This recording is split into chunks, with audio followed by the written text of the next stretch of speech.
नमस्कार, मी मोनाली स्वागत करते मोनालीज फूड कोर्टमध्ये। तर मस्त गाजराचा सीझन आहे आणि आज आपण बनवतोय गाजराचं लोणचं। खूप छान आणि अगदी चविष्ट लागतं। चला तर मग आजच्या ह्या रेसिपीकडे वळूया। इथे गाजराच्या लोणच्यासाठी लागणारं अगदी जेमतेम साहित्य घेतलेलं आहे। आता कोणतेही लोणचं म्हटलं की त्यासाठी लागणारी सगळ्यात महत्त्वाची गोष्ट म्हणजे तेल। तर तेल लोणच्यासाठी आपण गरम करून थंड करून घेत असतो। त्यामुळे सगळ्यात अगोदर इथे मी तेल गरम करत ठेवलेलं आहे। लोणच्याला तेल जितकं जास्त तितकं लोणचं जास्त चांगलं टिकतं। त्यामुळे असं काही अंदाज नाही, पण साधारण अर्धा कप इतकं तेल मी गरम करून घेतलेलं आहे। आता हे आपल्याला चेक करायचं आहे व्यवस्थित गरम झालं की नाही। तर काय करायचं, एक 2-3 मोहरीचे दाणे घ्यायचे आणि ते घालायचे। जर मोहरीचा दाणा पटकन वर आला तर समजायचं तेल आपलं छान तापलं आहे। तुम्ही बघू शकता अजून वरती आलेला नाही आहे, सो अजून थोडा वेळ तेल गरम करण्याची गरज आहे। अजून एक 2 मिनिटं मी तेल गरम करून घेतलेलं आहे आणि आता आपण थोडेसे मोहरी दाणे घालूया आणि तुम्ही बघू शकता पटकन फुलून वर येत आहे। आता आपण गॅस बंद करायचं आहे आणि हे तेल असंच पूर्णपणे थंड करून घ्यायचं आहे। तोपर्यंत आपण लोणच्याची तयारी करूया।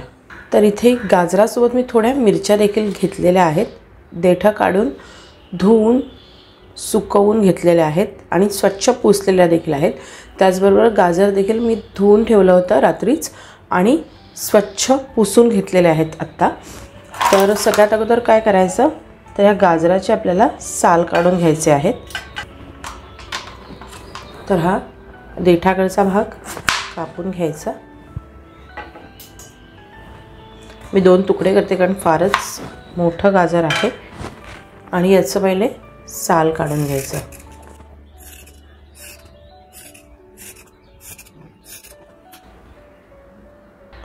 तर इथे गाजराची साल काढून झाली की तुम्हाला हव्या त्या आकारात तुम्ही कापू शकता। एकतर गोल कापू शकता किंवा उभे कापू शकता। मी इथे हे गाजर उभं कापणार आहे। मधला भाग वगैरे काढण्याची अजिबात गरज नाही। याचे असे जितकी हवे त्या साईजमध्ये छोटे तुकडे करून घ्या आणि मग हे उभं कापा या पद्धतीने, किंवा मग तुम्हाला हवं तर तुम्ही गोल तुकडे देखील करू शकता। तर या पद्धतीने मी सगळा गाजर कापून घेणार आहे।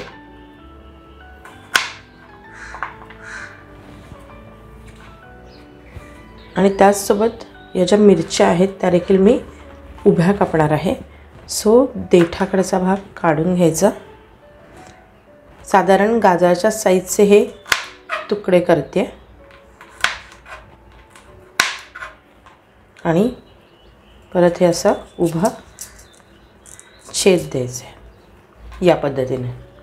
तुम्हाला जर गाजरामध्ये मिरची नको असेल तर नाही घातली तरी चालेल। सो या पद्धतीने मी गाजर आणि मिरची कापून घेते। तर इथे गाजर आणि मिरची मी लांब लांब कापून घेतलेली आहे। आता आपण लोणचं बनवायला सुरुवात करूया। तर इथे सगळ्यात पहिले मी घेणार आहे 4 चमचे मिरची पावडर। कोणतीही मिरची पावडर तुम्ही घेऊ शकता। त्याचबरोबर इथे आहे 4 चमचे मोहरी डाळ। आता तुम्हाला जर जास्त डाळ आवडत नसेल तर याचं प्रमाण तुम्ही थोडं कमी करा। 1 चमचाभर हळद, 1 चमचाभर हिंग आणि इथे चवीपुरतं मीठ घेतलेलं आहे।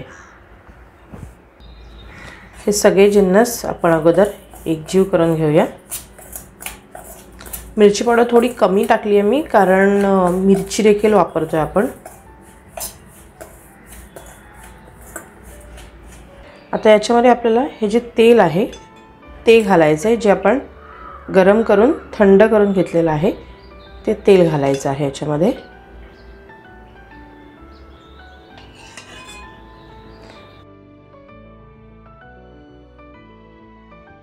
साधारण लोणच्याच्या काप भिजतील इतपत तेल घालूया आणि हे मिक्स करून घ्यायचं आहे।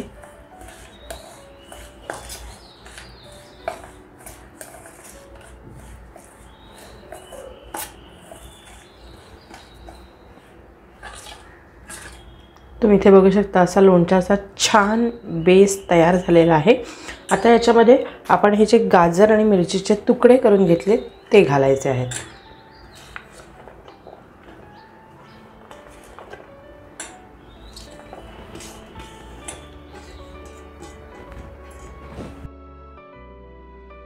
आणि हे आता या मसाल्यामध्ये छान कोट करून घ्यायचे. लोणचं बनवणं तसं अजिबात अवघड नाही आहे, फक्त एकदा प्रमाण जमलं पाहिजे.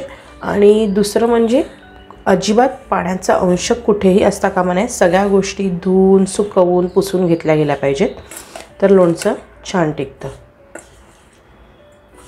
मस्त कोटिंग आलं आहे. तर तुम्ही इथे बघू शकता मस्त लोणच्याला छान कोटिंग आलं आहे. आता हे असंच ठेवायचं किंवा फार फार तर तुम्ही हे असं बरणीत भरून ठेवा. स्वच्छ काचेची धुतलेली बरणी घ्या, जी उन्हात सुकवलेली असेल, ज्याच्यामध्ये पाण्याचा अजिबात अंश नसेल, अशी बरणी घ्यायची. त्याच्यामध्ये हे लोणचं असंच भरून ठेवायचं 6 ते 7 तास. याच्यामध्ये तेल घालायची घाई अजिबात करायची नाही, नाहीतर काय होतं आपण आत्ताच तेल घातलं तर हे जे सगळे मसाले आहेत ते अगदी बेसला जाऊन बसतात आणि वरती फक्त काप राहतात. तसं होऊ नये, याचं छान कोटिंग राहावं यासाठी 7 ते 8 तास असंच बरणीत भरून ठेवायचं. आणि त्याच्यानंतर आपण हे जे उरलेलं तेल आहे, जे आपण गरम करून थंड करून घेतलेलं आहे, ते घालणार आहोत. याच्यात लागलं तर आपण अजून तेल देखील वाढवू शकतो. तर इथे अजून थोडं तेल मी गरम करून घेतलेलं आहे आणि व्यवस्थित थंड देखील केलेलं आहे. आता हे तेल आपण या बरणीमध्ये घालायचं आहे. अगदी खाली बेसपर्यंत हे तेल पोहोचलं पाहिजे आणि त्याचबरोबर या ज्या कापा आहेत त्याच्या वरपर्यंत राहिलं पाहिजे, म्हणजे ज्या काप आहेत त्या खराब होत नाहीत आणि लोणचं देखील छान मुरतं. आणि हे 1-2-3 दिवस असंच ठेवायचं आणि मग त्यानंतर आपण हे थोडं हलवून घ्यायचं आहे. वरती जो मसाला लागलेला आहे तो देखील आपण पुसून घ्यायचा आहे, म्हणजे हे लोणचं खराब होत नाही. तर ही रेसिपी जास्तीत जास्त शेअर करा आणि मोनालीज फूड कोर्टला नक्की सबस्क्राईब करा. थँक्यू.